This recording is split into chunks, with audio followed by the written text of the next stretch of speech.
Hindustan Times کے cartoon میں ایک نیتا رپورٹر کو سمجھا رہا ہے، ڈرنے کی کوئی بات نہیں، یہ بڑی امن پسند اہنساواد کی مثال ہے، اس سے کوئی مرے گا نہیں۔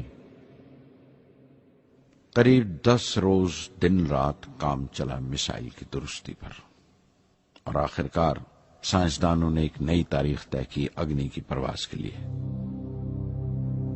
مگر پھر وہی ہوا، 10 سیکنڈ پہلے کمپیوٹر نے رکاوٹ کا اشارہ کیا، پتہ چلا ایک پرزہ کام نہیں کر رہا ہے۔ پرواز پھر ملتوی کر دی گئی۔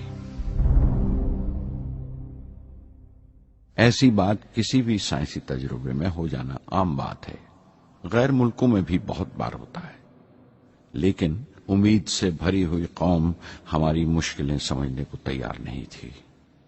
ہندو اخبار میں کیشو کا ایک کارٹون چھپا جس میں ایک دیہاتی کچھ نوٹ گنتے ہوئے کہہ رہا تھا، میسائل کے وقت گاؤں سے ہٹ جانے کا معاوضہ ملا ہے، 2-4 بار اور یہ تجربہ ملتوی ہوا تو میں پکا گھر بنوا لوں گا۔ امول بٹر والوں نے اپنے ہورڈنگ پر لکھا، اگنی کو ایندھن کے لیے ہمارے بٹر کی ضرورت ہے۔ اگنی کی مرمت کا کام جاری رہا۔ آخرکار ایک بار پھر 22 مئی کی تاریخ اگنی کی پرواز کے لیے طے پائی۔ اس کی پچھلی رات ڈاکٹر اروناچلم، جنرل کے سنگھ اور میں ڈیفنس منسٹر کے پنت کے ساتھ چہل قدمی کر رہے تھے۔ پورے چاند کی رات تھی، ہائی ٹائیڈ کا وقت تھا، اور لہریں گرج گرج کر خدا کی عظمت کا نام لے رہی تھی۔ کل اگنی کی پرواز کامیاب ہوگی یا نہیں، بار بار یہی سوال ہمارے دماغ میں گونج رہا تھا۔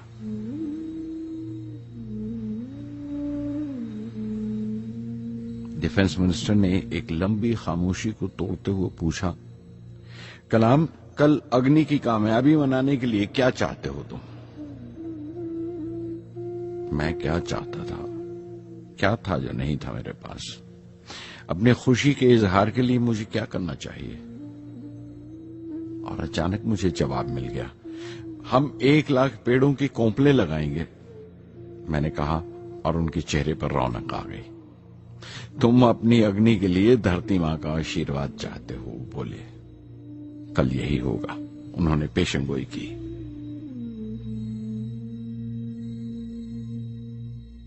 اگلے دن صبح 7:10 پر اگنی لانچ ہوئی۔ قدم قدم صحیح نکلا۔ میسائل نے جیسے ٹیکسٹ بک یاد کر لی ہو، جیسے سبق یاد کر لیا تھا۔ ہر سوال کا صحیح جواب مل رہا تھا۔ لگتا تھا ایک لمبے خوفناک خواب کے بعد ایک خوبصورت صبح نے آنکھ کھلی ہے۔